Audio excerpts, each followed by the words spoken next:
ఇల్లు ఆవిడే కొనిపెట్టిందా? లేకపోతే ఎలా ఎలా నేను జరిగింది? ఇల్లు కొనుక్కున్నప్పుడు నాకు హెల్ప్ చేశారు సార్. ఇల్లు కొనిపెట్టిందని చెప్పారు, ఎవరు కాదా? హెల్ప్ చేశారు. హెల్ప్ చేశారు. హ్మ్. హ్మ్. నేను కొన్ని సంపాదించుకొని అంటే కొన్ని నేను షూటింగ్ చేసి దాచుకుని కొన్ని దానికి తగ్గట్టు ఆవిడ కొంచెం నాకు అమౌంట్ ఇచ్చి హ్మ్.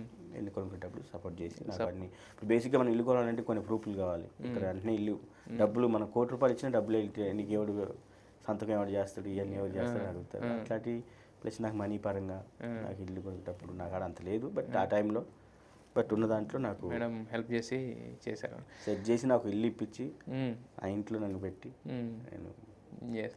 అయితే ఇప్పుడు బేసిక్‌గా ఇంట్లో వాళ్ళకి 2 సంవత్సరాల తర్వాత బైక్ ఏసుకొని ఎళ్లి సడెన్‌గా అంటే అరే ఫస్ట్ అడిగేది ఏంటంటే ఎలా ఉన్నావు అని అడుగుతారు.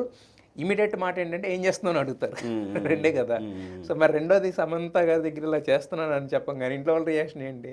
మమ్మీకి అంత నాలెడ్జ్ లేదు సార్. మా డాడీ లేరు. డాడీ ఐ మీన్ మా మమ్మీ అంత ఇదేం కాదు. మేమిద్దరం అబ్బాయిని. హ్మ్. వాడు వాడు ఎంబీఏ చేశాడు తమ్ముడు. ఇప్పుడు ఎంబీఏ చేసి బిజినెస్ వాడే రన్ చేస్తున్నాడు.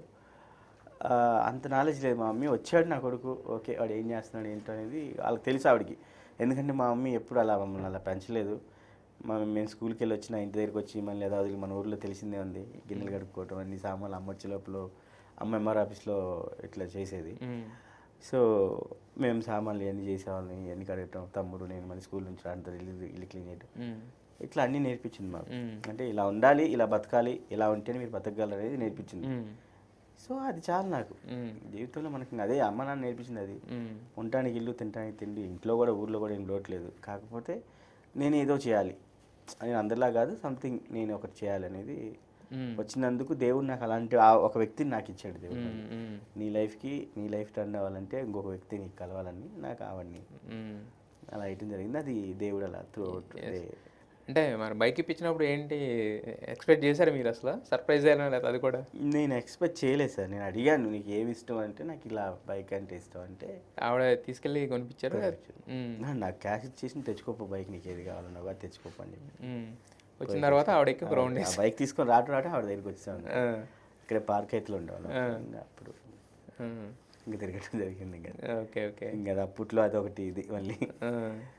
సో ఎవ్రీ మూమెంట్ నాకు ఒకసారి 24 అవర్స్ స్టమక్ పెయిన్ వచ్చింది. ఓకే. నేను అప్పుడు ఒక్కనే ఉన్నాను. నేను ఎప్పుడు ఒక్కనే రూమ్లో ఉండేవాడిని ఎవరిని పెట్టుకునేవాడిని కాదు.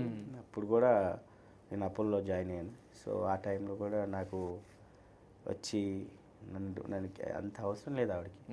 నా దగ్గరికి వచ్చి మా వాడు ఏం చేస్తున్నాడని చెప్పి చూసి నాకేం కావాలని నేను రీఛార్జ్ చేయడానికి నా రూమ్లో బ్యాచిలర్ రూమ్లో ఏమో ఒక బెడ్ అని ఉంటుంది. లేదు డాక్టర్ లేదు పండుకోకూడదు కింద పండుకోకూడదు అని చెప్పి ఒక బెడ్ కొని ఇచ్చి ఫ్రిడ్జ్ పెట్టేసి అన్నీ రెడీ చేసి ఇచ్చారనమాట. సో అలాగే నేను ఇంటికి వెళ్ళేసరికి రూమ్కి వెళ్ళేసరికి రూమ్లో అన్నీ రెడీ ఎవరు కొన్నారంటే ఇట్లా మ్యామ్ పంపించింది చేసింది. నేను చాలా అప్పుడు అంటే నేను సర్జరీ చేయించుకున్నాను. ఆయన ₹1 నేను కట్టలేదు. నన్ను రీఛార్జ్ చేయించారు.